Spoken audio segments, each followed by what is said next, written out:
Isang magandang araw po at magandang buhay sa atin pong mga kababayan, sa atin pong mga katiits. Muli po, ako'y samahan nyo sa pagbabahagi pa rin po ng kaunting kaalaman na akin pong i-share sa inyo. Ito mga kababayan ay tungkol sa mga naunang bomba na kadalasan ngayon ay wala na. So kapag meron po kayong makikita na mga ganitong klaseng bomba, isa po ito sa mga pinagbaunan ng mga Hapon na sadya po nila itong nilalagyan. At sa ngayon mga katiits ay bibihira na lamang na mayroong ganito na mga klaseng bomba. At paano nga po ba natin matatagpuan kung saan dito inilalagay yung mga giveaway o deposito na binabaon po nila sa bomba? So ito mga kababayan ay napakababaw lamang. Kaya kung meron po kayo sa area nyo o malapit sa inyo na ganitong klaseng bomba, ay gamitan nyo po ito ng locator, gamitan nyo po ito ng Japanese wand o aura meter. At ito po ay pag meron sa isang area na meron pong ganitong klaseng bomba o sa mga liblib na lugar, sa mga paaralan ng school, yan, isa po yan sa merong ganyang klase ng bomba na sadya po talagang nilagyan ng mga gold. Pero hindi po karamihan yung paglalagay nila dyan. Mayroong 2 barita, 3 barita o 1 barita. Nakadepende po yan sa klase ng bomba ng pagkakalagay nila. So mga kababayan, mga katiits, itong mga ganitong klase ng bomba ay yan po yung mga ginagamit nila. Yan po yung mga, meron din po niyan na mga ginawa silang bomba na sadya po silang naglagay ng bomba at dyan po sila kumukuha ng tubig. At bilang pasasalamat din po nila ay hindi po mawawala yung ibinaon nila dyan. So kung mapapansin nyo mga katiits, mga kababayan, at sa atin pong mga kababayan, karamihan ay binabaliwala po yung mga ganitong klaseng bomba. Balit hindi nga po alam na mayroon po itong deposito o yung tinatawag pong giveaway na ibinaon diyan. So sa paghanap din po niyan mga katiits, mga kababayan, kung ano po yung pagkakagawa ng mga ganyang klaseng bomba, ay dito po sa bandang tuluan ng tubig na kung saan siya lumalabas kapag tinutanggaan siya, ay dyan po yan yung malulocate. So kadalasan ang ginagawa po dyan ng mga Hapon ay meron dyan sa tuluan. Pag wala diyan ay dun mismo sa hulihan na kung saan ka dyan naghahawak ng pagtungga, na kung saan ka dyan nakatayo, dyan po yan ibinaon ng mga Hapon. Alin man po yan, yan po ay nasa 4 na lugar o yung pwesto. Mula po dyan sa tuluan ng tubig, at pangalawa po dyan sa may tinitindigan, dyan sa tinatayo niya para magtungga, para tumulo yung bumbang yan. At kapag wala po dyan sa 2 yan, nandito po sa kabilang ito, nasa side, magkabilang side po yan ng haligi. Yan, nasa pagitaanan po yan ng haligi.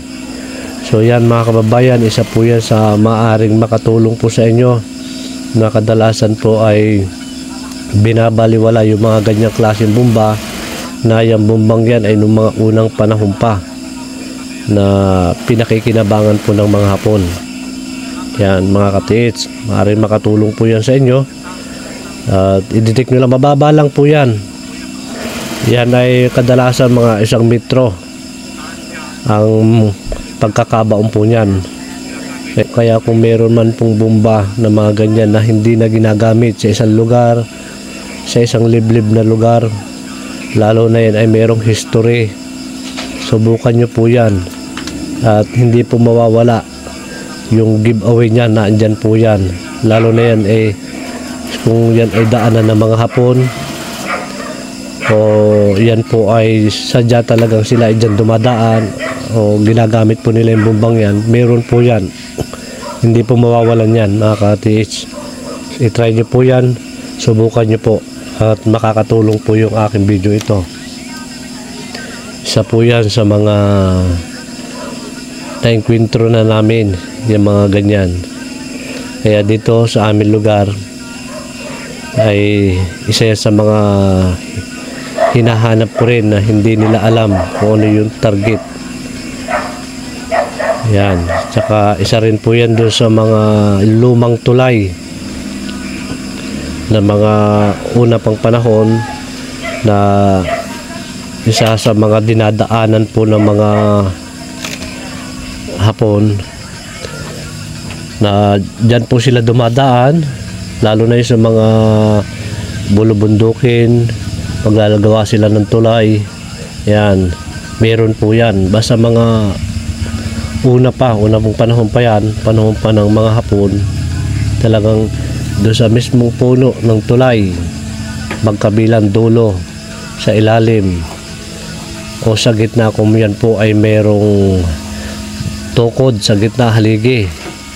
Yan, kadalasan po yan ay dyan ibinabaon yan yung mga gold bar na dyan po nila iniiwan yan. Basta yan po ay mga lumang tulay na ng mga panahon pa ng 1942 nung nagkaroon po ng mga Hapon na pumasok dito. So yan mga kababayan, isa yan sa mga maibibigay ko na kaalaman para sa atin pong mga kababayan na mahalaga po yan. Subukan nyo lang po mga katis, mga kababayan, kung meron po yung deteksyon sa bomba, sa tuluan ng tubig, sa hulihan, sa tinatayuan ng tao, at sa magkabilang tagiliran, andyan po yung deteksyon niya sa 4 na bahagi. At ganoon din po sa magkabilang dulo ng tulay at sa gitna.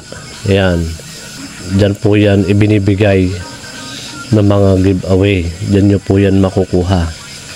At sakali po at mga ka-TH, ito pong pagbabahagi ko ng kaunting kalaman naway makatulong po sa inyong lahat. At kung meron man po kayong ganyang klaseng bomba na makikita nyo sa inyong lugar, subukan nyo po yan. Itis nyo po yan sa inyong pong mga locator. So mga kababayan, mga ka-TH, maraming salamat po sa inyo na patuloy pong pagsubaybay sa akin pong mga ina-upload na video. Kadalasan mga ka-TH, ang makukuha nyo po dyan bilang giveaway ay hindi po yung malalaking barita ng gold. Yan po ay maliliit lamang na sadya po talagang nilagay ng mga Hapon yan. So yan po mga ka-TH, naway makatulong po ang video kong ito.